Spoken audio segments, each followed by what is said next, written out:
তৃণমূল চাপ চাই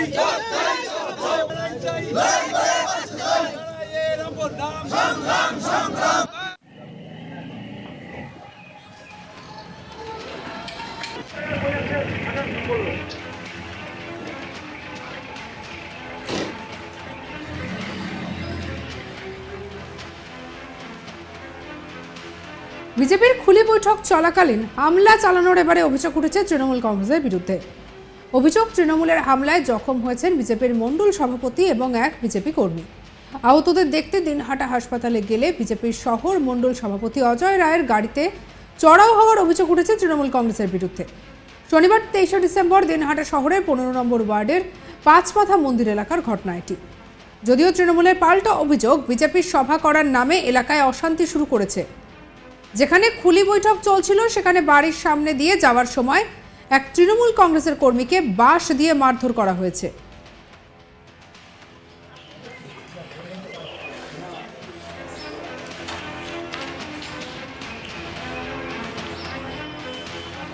ঘটনায় দুপক্ষের আহতদের দিনহাটা হাসপাতালে ভর্তি করা হয়।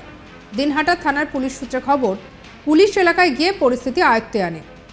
বিজেপি জানিয়েছে, দলের 3 নম্বর মণ্ডল সভাপতি ঈশ্বরচন্দ্র দেবনাথের বাড়িতে বিজেপি কর্মী সমর্থকেরা নিয়ে চলছিল খুলি বৈঠক। অভিযোগ, ওই বৈঠক চলাকালীন তৃণমূল কংগ্রেসের কর্মীরা ওই বৈঠক ভেস্তে দিতে হামলা চালায়। এমনকি কয়েক রাউন্ড গুলিও চালানো হয় বলে অভিযোগ।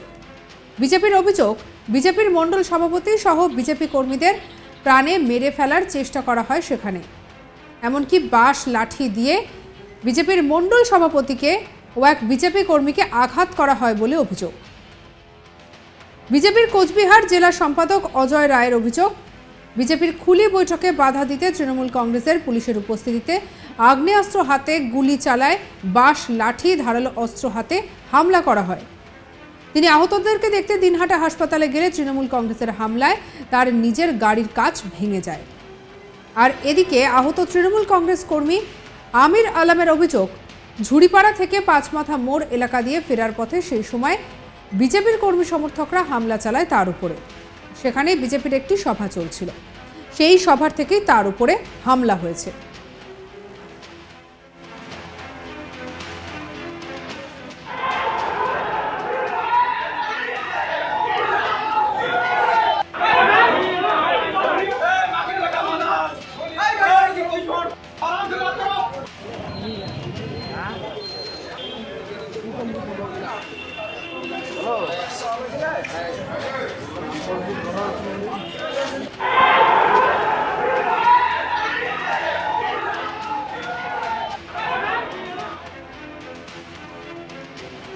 ঘটনার পরেই ঝুড়িপাড়া পাঁচমাথা মোড়ে পৌঁছে যায় দিনহাটা থানার বিশাল পুলিশ বাহিনী।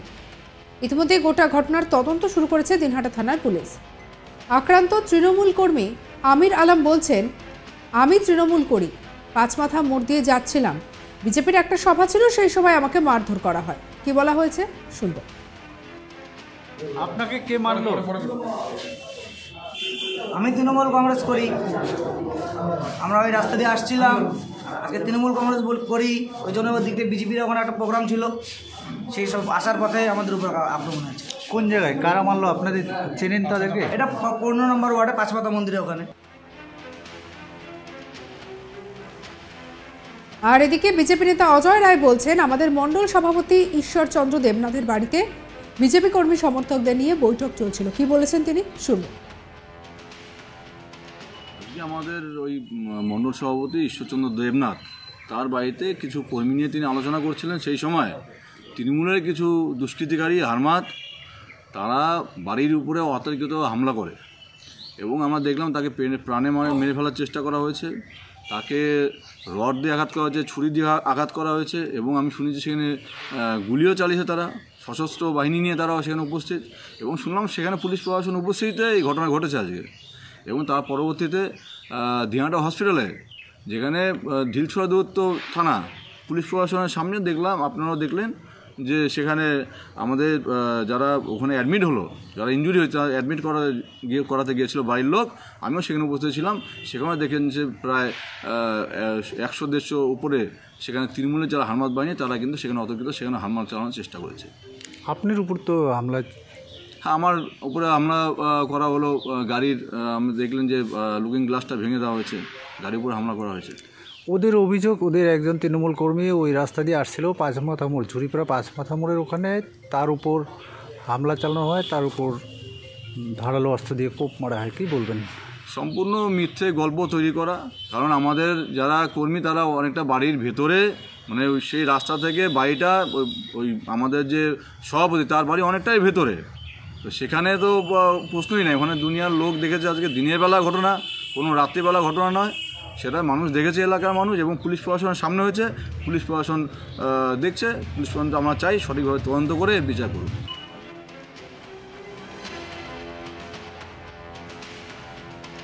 বিজেপির খুলি বৈঠক চলাকালীন এই ধরনের ঘটনায় স্বাভাবিকভাবেই চাঞ্চল্য ছড়িয়েছে। আর সেদিন ঠিক কি হয়েছিল সেই ঘটনার বেশ কিছু ছবি, চাঞ্চল্যকর ছবি সামনে এসেছে, সেগুলো দেখাবো।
সঙ্গে রাখুন আজতক বাংলাকে। পরবর্তী আপডেট, অন্যান্য খবরের জন্য লাইক, কমেন্ট, শেয়ার, সাবস্ক্রাইব করতে ভুলবেন না। আমরা এখন রয়েছি হোয়াটসঅ্যাপেও, তাই ফলো করে নিন। প্রতিটা মুহূর্তে আপডেটেড থাকুন।